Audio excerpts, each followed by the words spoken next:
বদলে গেল যুবশক্তি প্রকল্পের নিয়ম। 5টি শর্ত না মানলে কোনো মাধ্যমিক পাস ছেলে অথবা মেয়ে পাবেই না প্রতি মাসে 3000 টাকা। যুবশক্তি প্রকল্পে যদি আপনার বাড়ির ছেলে অথবা মেয়ে মাধ্যমিক পাস থেকে থাকে আর আপনিও যদি চেয়ে থাকেন প্রত্যেক মাসে যুবশক্তি প্রকল্পে 3000 টাকা করে পাক, তাহলে আজকের আপডেটটি সম্পূর্ণ আপনারই জন্য। কারণ দেখে নেব যুবশক্তি প্রকল্প থেকে 3000 টাকা পেতে নতুন কি কি শর্ত দেওয়া হয়েছে, কারা কারা পাবে, কবে থেকে পাবে, কোন কোন কাগজগুলি লাগবে, কি শর্ত রয়েছে, এ টু জেড বিস্তারিত।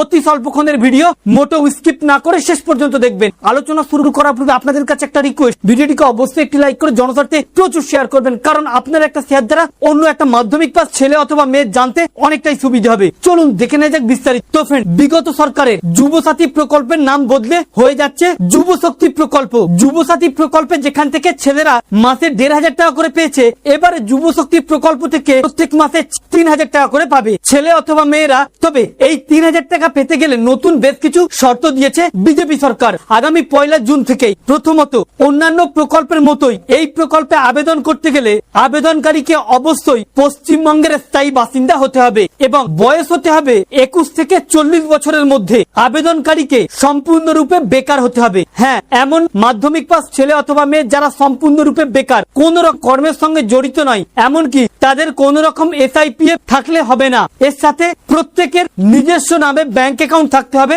এবং ব্যাংক অ্যাকাউন্টের সঙ্গে ডিবিডি লিংক থাকতে হবে। এগুলো হলো প্রাথমিক শর্ত। এবারে মূল শর্ত হচ্ছে কি কি কাগজ লাগবে। প্রথমত, বয়সের প্রমাণপত্র একটি লাগবে। বয়স যে 21 হয়েছে বা 21 থেকে 40 বছরের মধ্যে এমন একটি কাগজ লাগবে, সেটা হতে পারে জন্ম সার্টিফিকেট বা মাধ্যমিক অ্যাডমিট। এরপরে লাগবে শিক্ষাগত যোগ্যতা সার্টিফিকেট, হতে পারে মাধ্যমিক সার্টিফিকেট, হতে পারে HS উচ্চ মাধ্যমিক বা গ্র্যাজুয়েট সার্টিফিকেট। এরপরে আপনি যে পশ্চিমবঙ্গের স্থায়ী বাসিন্দা এটা প্রমাণের জন্য একটি কাগজ লাগবে, হতে পারে আধার কার্ড অথবা ভোটার কার্ড। এরপরে মূল যে শর্ত সেটি হচ্ছে আপনি যে ভারতীয় পশ্চিমবঙ্গের নাগরিক, এর জন্য আপনার 2026 সালের ভোটার লিস্টে নাম থাকা বাধ্যতামূলক। যদি কারো SIR থেকে নাম বাদ পড়ে যায় তাহলে এমন ব্যক্তিরা কেউ যুবসাথী কেউ যুবশক্তি প্রকল্প থেকে টাকা পাবে না। তবে এটা কিন্তু লক্ষ্মীর ভান্ডার যেমন অন্নপূর্ণা ভান্ডার হচ্ছে এইরূপ ভাবে নয়, এর জন্য একটি আলাদা পোর্টাল আনা হচ্ছে। সেই পোর্টালে আবেদন করতে হবে। খুব দ্রুত এই পোর্টালটি চালু হতে চলেছে। তো ফ্রেন্ড, যদি আপনি এই শর্তের মধ্যে পড়ে থাকেন তাহলে আপনার বাড়ির ছেলে মেয়ে পেতে পারে প্রতি মাসে যুবশক্তি প্রকল্পের আন্ডারে 3000 টাকা।